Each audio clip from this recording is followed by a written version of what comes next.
আসসালামু আলাইকুম। ঈদ মুবারক। দেশে বিদেশে পৃথিবীর যে যে প্রান্ত থেকে আজকে আমার এই ভিডিওটি ক্লিক করেছেন সবাইকে পবিত্র ঈদ উল ফিতরের শুভেচ্ছা এবং ভালোবাসা রইল। বিশেষ করে যারা প্রবাসী যোদ্ধা রয়েছেন, আমিও একসময় প্রবাসী ছিলাম, এখন আমি বাংলাদেশে অবস্থান করছি। তো তারপরেও প্রত্যেকটা প্রবাসী যারা পরিবার ছেড়ে এই ঈদ করছেন, আমি আসলে বুঝতে পারি তাদের অন্তরের আকুতিটা কতটুকু। তো যাই হোক, আল্লাহ সবাইকে ভালো রাখুক, সুস্থ রাখুক, ঈদ খুশির হোক। তবে ঈদের দিনই একটু খারাপ সংবাদ বাংলাদেশের জন্য, যারা আমরা বাংলাদেশের নাগরিক আছি। তবে এই খারাপ সংবাদটার পেছনে একটা কারণ হচ্ছে ইরান। এখন আমরা যদি বিশ্লেষণ করি, ইরান কি নিজে নিজে এই ঘটনাগুলো ঘটাইছে নাকি ইরানকে বাধ্য করা হয়েছে? বাস্তবতা হচ্ছে ইরানকে বাধ্য করা হয়েছে। ইরান নিজেদের পয়সা দিয়া তারা সামরিক খাতে, প্রযুক্তি খাতে, মহাকাশ খাতে, পারমাণবিক খাতে নিজেদেরকে ডেভেলপ করছে, যেমন পৃথিবীর অন্যান্য শক্তিশালী 10টা দেশ করে। তবে যেহেতু এটা ইসলামিক রাষ্ট্র, সো এখানে সমস্যা হচ্ছে পশ্চিমাদের সমস্যা। এমনকি মধ্যপ্রাচ্যে পশ্চিমাদের যে সকল দেশে নিজস্ব ঘাঁটি আছে, গুটিবাজ আছে, রাষ্ট্রগুলো তারা নিজেরা। তো এর মধ্যে একটা রাষ্ট্র হচ্ছে কাতার।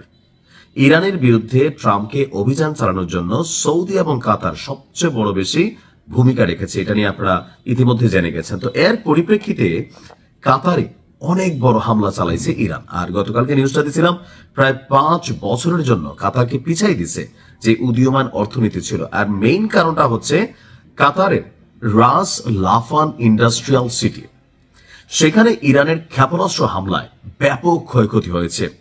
আর এতে পাকিস্তান, বাংলাদেশ এবং ভারত ততটা বেশি ধাক্কায় পড়বে না, তাদের নিজস্ব ইন্টারনাল সোর্স আছে। বাট বাংলাদেশ এবং পাকিস্তান, এই দুই দেশ খুব শীঘ্রই বিদ্যুৎ বিভ্রাট এবং শিল্প কারখানায় উৎপাদিত হওয়া পণ্যে বিশেষ বড় ধাক্কা খাবে। ইতিমধ্যে বাংলাদেশে বিদ্যুৎ বিভ্রাট শুরু হয়ে গেছে। এখন কেন? বাংলাদেশ, পাকিস্তান, ভারত, আমরা আসলে এলএনজি যেটা আমদানি করি, এটার একটা বড় অংশ আমরা আনি কাতার থেকে। তো কাতারের প্রায় সব প্রাকৃতিক গ্যাসই এই রাস লাফানে প্রক্রিয়াজাত হয় এবং সেখান থেকেই রপ্তানি করা হয়। জ্বালানি খাতের তথ্য বিশ্লেষণকারী প্রতিষ্ঠান ক্যাপলারের মতে পাকিস্তান এবং বাংলাদেশ তাদের এলএনজি আমদানির যথাক্রমে 99% এবং 70% পায় কাতার থেকে। অন্যদিকে বাজার গবেষণা প্রতিষ্ঠান S&P গ্লোবালের তথ্য অনুযায়ী ভারতের এলএনজি চাহিদার 40% তারা কাতার থেকে সংগ্রহ করে। এই জন্য ভারতের বড় ধাক্কা না। তো ইরান যুদ্ধ শুরু হওয়ার পরে এই প্রথম কাতারে যত বড় ইরান ক্ষেপণাস্ত্র হামলা চালাইলো, এতে আপনার এই ধাক্কাটা এটা আমাদের মতন রাষ্ট্রগুলোকে ঝামেলায় ফেলতে যাচ্ছে।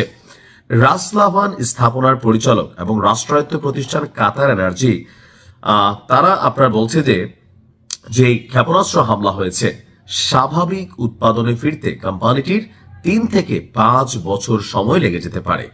আর পাকিস্তান এবং বাংলাদেশ উভয়েরই নিজস্ব এলএনজি মজুদ সীমিত, যা দিয়ে পুরো রাষ্ট্র ব্যবস্থা মাত্র 1 বা 2 সপ্তাহ চলতে পারে। ফলে সরবরাহ বিঘ্নিত হওয়ার ধাক্কায় বাংলাদেশ এবং পাকিস্তান রয়েছে।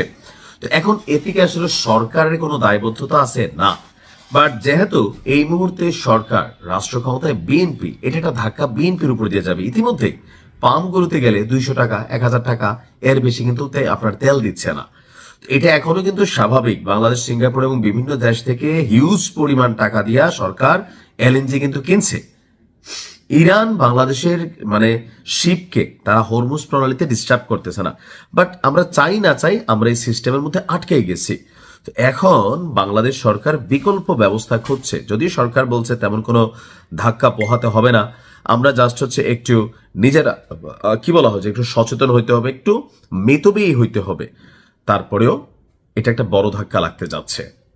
এখন এই ধাক্কার জন্য রাষ্ট্র কিভাবে বিকল্প ব্যবস্থা নেবে, অথবা মাত্র সরকার, একটা হানিমুন পিরিয়ড চলছে এই সরকারের, তো এই মুহূর্তে সেই ধাক্কাটা আসলে কিন্তু একটা বড় ধরনের প্রতিক্রিয়া তৈরি করবে। তো দেখা যাক কি হয়। ভালো থাকুন। আসসালামু আলাইকুম।